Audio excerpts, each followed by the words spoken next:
Uttarakhand prime की शुरुआत करेंगे बड़ी खबर के साथ। खटीमा में भी सीएम पुष्कर सिंह धामी ने डोर टू डोर कैंपेन किया है। इस दौरान सीएम पुष्कर सिंह धामी के समर्थन में पार्टी कार्यकर्ता नारेबाजी करते हुए नजर आए। तो वहीं सीएम धामी महादेव मंदिर पहुंचकर भोलेनाथ की पूजा अर्चना करने के लिए पहुंचे। इस दौरान सीएम ने भोलेनाथ का जलाभिषेक किया और बेलपत्र उन्हें चढ़ाए। ये देखिए उस दौरान की तस्वीर आपको दिखा रहे हैं जब डोर टू डोर प्रचार करने के लिए पुष्कर सिंह धामी बड़े थे। खटीमा से चुनाव मैदान में है, डोर टू डोर प्रचार करने के लिए निकले हैं। इस दौरान पुष्कर सिंह धामी के समर्थन में पार्टी कार्यकर्ता नारेबाजी करते हुए हाथों में झंडे लेते हुए नजर आए, जो कि आप तस्वीरों में भी देख सकते हैं। वहीं सीएम धामी महादेव मंदिर भी पहुंचे, जहां उन्होंने भोलेनाथ की पूजा अर्चना की। इस दौरान सीएम ने भोलेनाथ को जलाभिषेक किया, बेलपत्र चढ़ाए। और अब ये देखिए, ये दो तस्वीरें आपको दिखा रहे हैं। पहली तस्वीर आप देखेंगे डोर टू डोर कैंपेन की पहली तस्वीर है। पुष्कर सिंह धामी आपको इन तस्वीरों में नजर आएंगे घर घर जाकर प्रचार करते हुए, जहां उनका स्वागत सत्कार भी जगह जगह किया जा रहा है। कार्यकर्ता भी उनके साथ में मौजूद है, हाथ में भारतीय जनता पार्टी के झंडे लिए हुए हैं और इस तरीके से आगे बढ़ रहे हैं। दूसरी तस्वीर जो आप अपनी टेलीविजन स्क्रीन पर देख रहे हैं, डोर टू डोर प्रचार के दौरान पुष्कर सिंह धामी एक महादेव मंदिर में भी पहुंचे, जहां भोलेनाथ पर जलाभिषेक उन्होंने किया, पूजा अर्चना वहां पर उन्होंने की। वहीं राज्यसभा सांसद अनिल बलूनी इन दिनों पौड़ी में चुनाव प्रचार कर रहे हैं। अनिल बलूनी ने पौड़ी जिले की यमकेश्वर विधानसभा इलाके में चुनाव प्रचार किया। यमकेश्वर सीट से भाजपा ने इस बार बीसी खंडूरी की बेटी ऋतु खंडूरी का टिकट काटकर रेणु बिष्ट को मैदान में उतार दिया है। अपने जनसंपर्क अभियान के दौरान अनिल बलूनी ने एक जनसभा की और डोर टू डोर प्रचार किया। उसकी एक्सक्लूसिव तस्वीरें आपकी टेलीविजन स्क्रीन पर। तो देखिए तस्वीरें आपको दिखा रहे हैं। राज्यसभा सांसद अनिल बलूनी इन दिनों पौड़ी में चुनाव प्रचार कर रहे हैं, डोर टू डोर प्रचार करने के लिए पहुंच रहे हैं। एक्सक्लूसिव तस्वीरें आपकी टेलीविजन स्क्रीन पर। पौड़ी जिले की यमकेश्वर विधानसभा इलाके में चुनाव प्रचार किया गया है, डोर टू डोर कैंपेन किया जा रहा है, जहां पर जगह जगह पर अनिल बलूनी का स्वागत सत्कार भी किया जा रहा है। समर्थकों को भी आप इन तस्वीरों में देख पाएंगे किस तरीके से नारेबाजी की जा रही है। यमकेश्वर सीट से भाजपा ने इस बार बीसी खंडूरी की बेटी ऋतु खंडूरी का टिकट काटकर रेणु बिष्ट को मैदान में उतार दिया है। अपने जनसंपर्क अभियान के दौरान अनिल बलूनी ने एक जनसभा की और डोर टू डोर प्रचार भी किया, जिसकी ये तस्वीरें आप देख रहे हैं। अजीत सिंह राठी हमारे ब्यूरो चीफ ज्यादा जानकारी के साथ हमारे साथ जुड़ गए हैं। अजीत जी, अनिल बलूनी आज प्रचार करने के लिए पहुंचे, वो तस्वीरें भी हम देख पा रहे हैं, क्या जानकारी आप देख पाएंगे वहां से?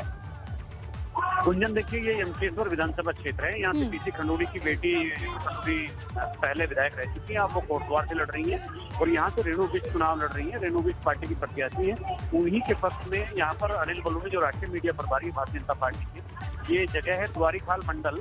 तो यहाँ पर डांडा मंडी क्या क्रीड़ा स्थल पर एक जनसभा को इन्होंने संबोधित किया। इससे पहले लोगों से बातचीत की और लोगों को एक प्रेरित किया कि भारतीय जनता पार्टी के साथ ही विकास हो सकता है, आप भाजपा के साथ जुड़िए, भाजपा प्रत्याशी को जिताइए। तो वो आज लगातार उनकी जनसभाएं हैं पूरे गढ़वाल में।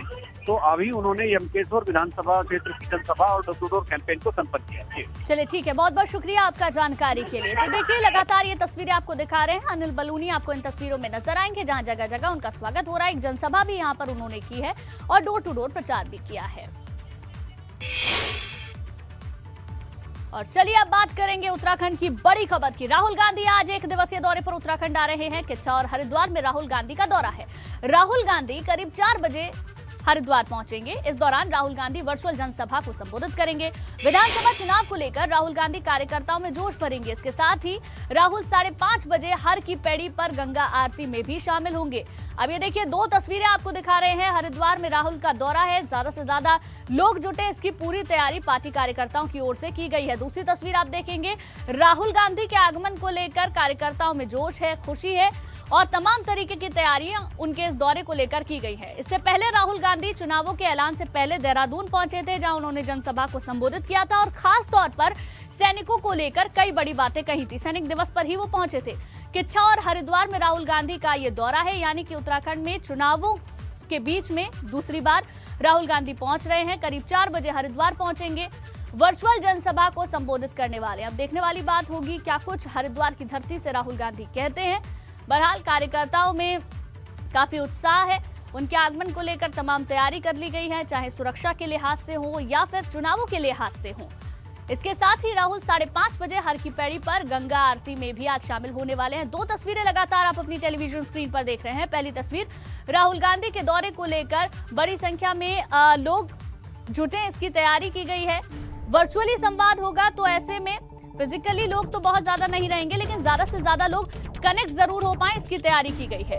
पंतनगर एयरपोर्ट पर राहुल गांधी पहुंच चुके हैं। ये बड़ी खबर आपको बता दें, पंतनगर एयरपोर्ट पर राहुल गांधी पहुंचे, जहां उनके स्वागत के लिए कांग्रेस पार्टी के कई नेता एयरपोर्ट पर ही पहुंचे हैं और यहां से वो हरिद्वार पहुंचेंगे करीब 4 बजे। और ये देखिए एक्सक्लूसिव तस्वीरें आपको दिखा रहे हैं। राहुल गांधी आपको इन तस्वीरें आपको दिखा रहे हैं। आज हरिद्वार भी राहुल गांधी को पहुंचना है। रवि कैंतुरा हमारे संवाददाता ज्यादा जानकारी के साथ जुड़ गए हैं, उन्हीं के पास चलते हैं। रवि, हरिद्वार में 4 बजे के करीब राहुल गांधी का कार्यक्रम है और ये जो तस्वीरें भी हम देख पा रहे हैं, राहुल गांधी एयरपोर्ट पर पहुंच चुके हैं। यहाँ उनका स्वागत सत्कार भी होगा, लेकिन हरिद्वार में किस तरीके की तैयारी आप देख पा रहे हैं?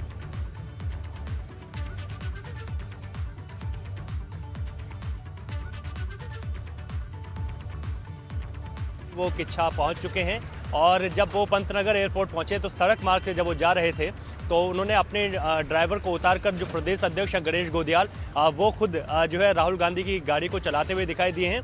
और अब जब वो 4 बजे हरिद्वार पहुंचेंगे तो यहाँ से यहाँ पर जो है वर्चुअल वो जनसभा करेंगे और सभी विधानसभाओं के जो प्रत्याशी हैं वो उस जनसभा में जुड़ेंगे। इस वक्त जो है वो उधम सिंह नगर जिले के किच्छा में है, जहाँ पर पूर्व सीएम हरीश रावत वहाँ पर मौजूद हैं, प्रदेश अध्यक्ष गणेश गोदियाल हैं और तमाम लोग हैं। जब हरिद्वार में वर्चुअल राहुल गांधी तमाम विधानसभाओं के साथ जुड़ेंगे तो उसके बाद अपने कार्यकर्ताओं में जोश भरने का काम करेंगे। और शाम की बात करें तो जो 5:30 बजे हरिद्वार में गंगा आरती होती है, जहां पर किस वक्त हम खड़े भी हैं, वहां राहुल गांधी पहुंचेंगे, गंगा आरती करेंगे। और देखिए राहुल गांधी ने इस बार अगर हम उत्तराखंड की बात करें तो उसके दोनों तराई क्षेत्र जोड़े हैं, जिसमें आज वो उधम सिंह नगर यानी कि कुमाऊं का मैदानी क्षेत्र और उसके बाद गढ़वाल का मैदानी क्षेत्र, जहां पर वो हरिद्वार में आएंगे। हरिद्वार में 11 विधानसभा सीटें हैं। 2017 में सिर्फ 3 सीटों पर कांग्रेस जो है यहाँ पर जीत हासिल कर पाई थी और यहाँ पर लगातार जो हरिद्वार है उसको भाजपा का गढ़ कहा जाता है और भाजपा के गढ़ को भेदने का काम राहुल गांधी आज करने जा रहे हैं।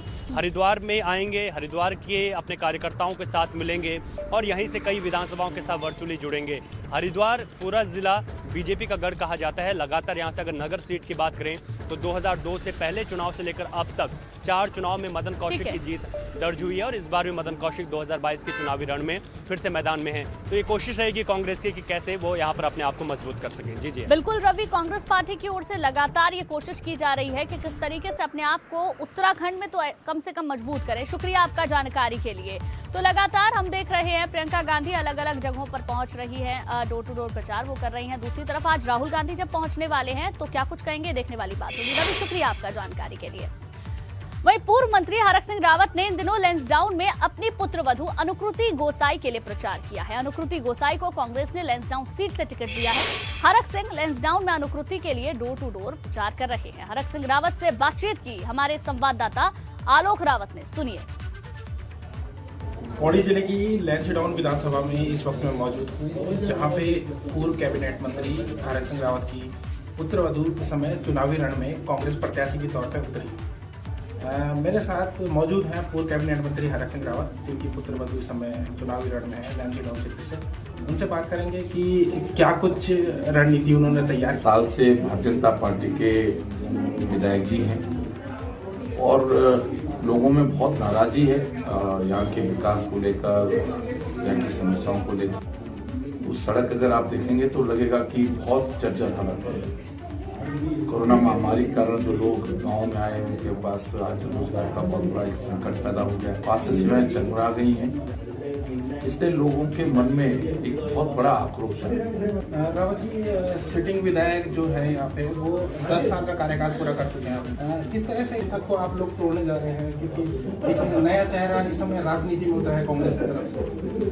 अब मैं सोचता हूँ कि लोगों के मन में आक्रोश है, अनुकृति गोसाई को लेकर उत्साह है कि कांग्रेस पार्टी ने अनुकृति गोसाई पर भरोसा जताया है और वो एक पहचान बनने जा रही है लैंसडाउन की।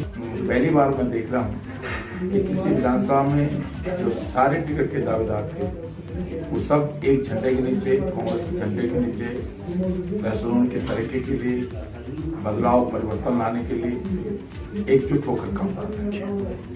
तो ये थे हमारे साथ पूर्व कैबिनेट मंत्री हरक सिंह रावत जी, जो अपनी पुत्रवधू के प्रचार में इन दिनों लगे हुए हैं।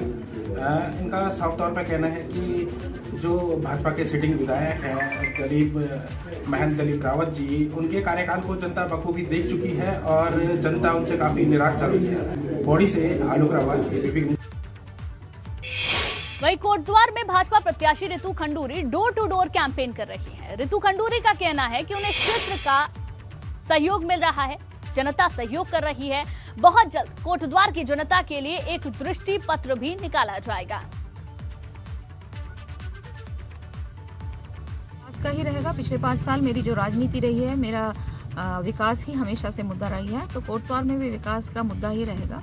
अनेकों चीज़ें हैं जिस पर हम काम कर सकते हैं, स्मार्ट सिटी से लेकर बाईपास से लेकर यहाँ पर गाड़ियों के लिए कोई जगह नहीं है जहाँ गाड़ियाँ खड़ी करी जा सकती हैं। ऐसे अनेक मुद्दे, वार्ड से लेकर और पूरे शहर तक अनेक मुद्दे हैं जिनको लेकर मैं जनता के बीच पहुँचूंगी और बहुत जल्द आपके बीच में भाजपा का एक कोटद्वार के लिए दृष्टि पत्र भी निकालूंगी। और चलिए अब बात करेंगे उत्तराखंड में बदले हुए मौसम के मिजाज की। मसूरी, चक्राता, औली, मुनस्यारी, उत्तरकाशी और धनौल्टी समेत कई इलाकों में बर्फबारी हो रही है। बर्फबारी के बाद पहाड़ों पर बर्फ की सफेद चादर बिछी हुई है। मसूरी की तस्वीर अब आपको दिखाते हैं, यहाँ किस तरीके से बर्फ गिरी है। इसके साथ ही चक्राता में भी बर्फ गिरी है। अगर आप बर्फबारी का लुत्फ उठाना चाहते हैं तो इन दिनों उत्तराखंड जा सकते हैं, क्योंकि यहाँ पर मौसम बर्फीला है। अब देखिए 6 अलग अलग तस्वीरें आपकी टेलीविजन स्क्रीन पर। मसूरी, नैनीताल, धारचूला, उत्तरकाशी, बड़कोट और चक्राता की ये तस्वीरें हैं। अलग अलग जगह की तस्वीरें जरूरी हैं, लेकिन नजारा लगभग एक जैसा आपको नजर आएगा। हर तरफ बर्फबारी ही बर्फबारी हो रही है। बर्फ की सफेद चादर आपको हर जगह नजर आएगी। ऐसे में पर्यटक भी लगातार उत्तराखंड का रुख कर रहे हैं। बर्फबारी की वजह से पर्यटकों के लिए मौसम बेहद सुहाना है, लेकिन वहां रहने वाले लोगों को जरूर परेशानी हो सकती है। पहाड़ों की रानी मसूरी में बर्फबारी हो रही है। बर्फबारी भी ऐसी कि पहाड़ों की रानी में बर्फ की सफेद चादर बिछ गई है। मसूरी में शिमला के जैसा नजारा नजर आ रहा है, देखिए आप भी।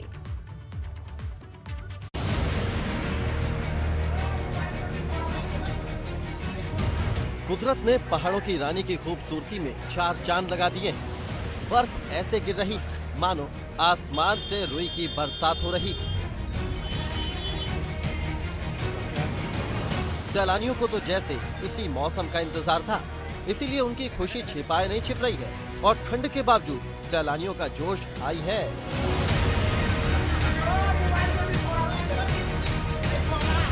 कुदरत ऐसे मेहरबान हुई कि सड़कों, गलियों और इमारतों की छतों पर बर्फ जम गई है। इस कार की हालत देखिए, इसकी छत पर किस कदर बर्फ जमी हुई है।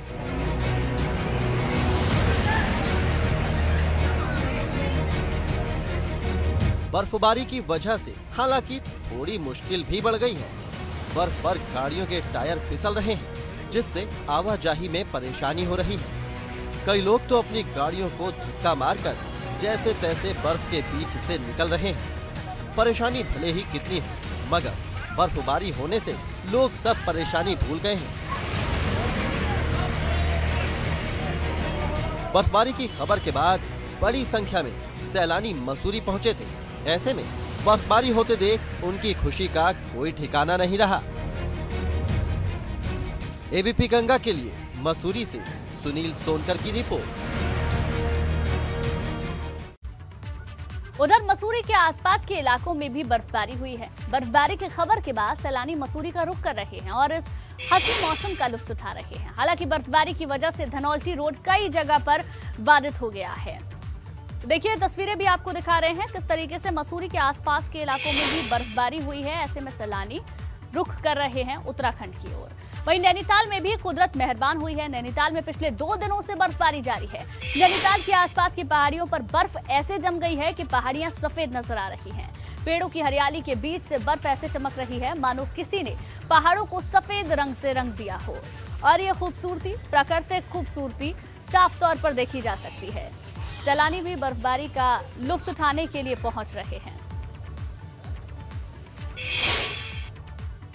उधर नैनीताल में भी बर्फबारी हुई है, जिसके बाद सैलानी बर्फबारी का लुत्फ उठाने के लिए नैनीताल का रुख कर रहे हैं। हालांकि सड़कों पर बर्फ जम जाने की वजह से आवाजाही में समस्या जरूर हुई है। बर्फ पर गाड़ियां फिसल रही हैं, जिससे राहगीरों की मुश्किलें भी बढ़ी हुई है। ऐसे में वहां रहने वाले जो लोग हैं उनको परेशानी हो रही है, लेकिन जो पर्यटक भी रुक कर रहे हैं बर्फ होने की वजह से उनको आवाजाही में दिक्कत हो रही है। कुछ रास्ते जहां पर बर्फबारी बहुत ज्यादा हुई है वो रास्ते भी बाधित हो गए हैं। और तस्वीरें देखकर भी आप अंदाजा लगा सकते हैं कि किस हद तक बर्फबारी यहां पर हुई है। आने जाने वाले लोगों को कितनी परेशानी यहां पर उठानी पड़ रही होगी। वहीं औली में कुदरत एक बार फिर से मेहरबान हुई है। औली में बर्फबारी हो रही है। बर्फबारी के बाद औली की बर्फीली वादियां और भी खूबसूरत नजर आ रही हैं। सैलानी को इसी मौके का इंतजार था, इसलिए बर्फबारी देख सैलानी झूम उठे हैं। तो देखिए औली की तस्वीरें भी आपको दिखा रहे हैं किस तरीके से बर्फबारी यहाँ पे हो रही है। मौसम का मिजाज पूरी तरीके से बदल गया है, ऐसे में पर्यटक भी लगातार रुक कर रहे हैं। देवप्रयाग विधानसभा पर इस बार त्रिकोणीय मुकाबला देखने को मिल रहा है। यहाँ भाजपा कांग्रेस के अलावा यूकेडी भी क्षेत्र में मजबूत दिखाई दे रही है। मगर जनता का मूड क्या है आपको दिखाते हैं हमारे संवाददाता रवि कैंथुरा की रिपोर्ट में। इस वक्त हम देवप्रयाग विधानसभा में हैं। देवप्रयाग विधानसभा के भीतर बडियारगढ़ की एक जगह है जहां पर तमाम गांव पड़ते हैं और वहां पर भी देखिए पूरी तरीके से चुनावी माहौल है। और ये दुर्भाग्य रहा हमारे देवप्रयाग विधानसभा का। हमारे देवप्रयाग विधानसभा में इससे पहले राजस्व मंत्री 14 विभाग थे, उन पे सरकार टिकी हुई थी। दोनों पूर्व मंत्री रह चुके कैबिनेट मंत्री, बट आप काम की बात करोगे तो उन्होंने आज तक काम के नाम पे कभी वोट ही नहीं मांगा। ये दुर्भाग्य है हमारे इस देवप्रयाग विधानसभा का। हमेशा जनता को गुमराह करके और उनको बहला फुसरा कर इन्होंने वोट मांगने की राजनीति की है। पर पहली बार देवप्रयाग विधानसभा में भारतीय जनता पार्टी नरेंद्र मोदी जी। और चलिए सीधे आपको अलीगढ़ लिए चलते हैं। प्रियंका गांधी यहाँ पर पहुंची हुई है। ये देखिए तस्वीरें आपको दिखा रहे हैं। प्रियंका गांधी आपको इन तस्वीरों में नजर आएंगी। गाड़ी पर सवार है, समर्थकों की भीड़ है। कार्यकर्ताओं ने हाथ में कांग्रेस पार्टी के झंडे लिए हुए हैं और जिंदाबाद जिंदाबाद के नारे लग रहे हैं। तो सभी राजनीतिक पार्टियां लगातार अपने आप को मजबूत करने की कोशिश कर रही हैं और फर्स्ट फेज में जहां पर इलेक्शन होना है वहां पर अलग अलग पहुंच रही हैं। अब ये देखिए प्रियंका गांधी अलीगढ़ पहुंची हैं। इस दौरान की ये तस्वीरें आप देख रहे हैं। रोड शो यहां पर निकाला जा रहा है। आगे बढ़ती हुई प्रियंका गांधी नजर आ रही है। ढोल नगाड़े की धुन भी आप सुन पाएंगे। हाथों में कांग्रेस पार्टी के झंडे लिए हुए कांग्रेस कार्यकर्ता आगे बढ़ते हुए और प्रियंका गांधी भी नजर आ रही है। तो अलीगढ़ में प्रियंका गांधी शक्ति प्रदर्शन कर रही हैं। सीधी तस्वीरें आप देख रहे हैं। बड़ी संख्या में कार्यकर्ता भी उनके साथ में मौजूद हैं। लोगों के बीच जा रही हैं। डोर टू डोर प्रचार भी करेंगे। शक्ति प्रदर्शन की तस्वीरें आप देख रहे हैं जहां नारेबाजी की जा रही है। कांग्रेस के झंडे लेकर बड़ी संख्या में कार्यकर्ता प्रियंका के साथ आगे बढ़ते हुए नजर आ रहे हैं। अलीगढ़ में प्रियंका गांधी चुनाव प्रचार करने के लिए पहुंची है और इससे पहले अलग अलग दल अलीगढ़ में चुनाव प्रचार के लिए आते रहे हैं। अब जब फर्स्ट फेज में चुनाव है, बहुत ही कम वक्त बचा है।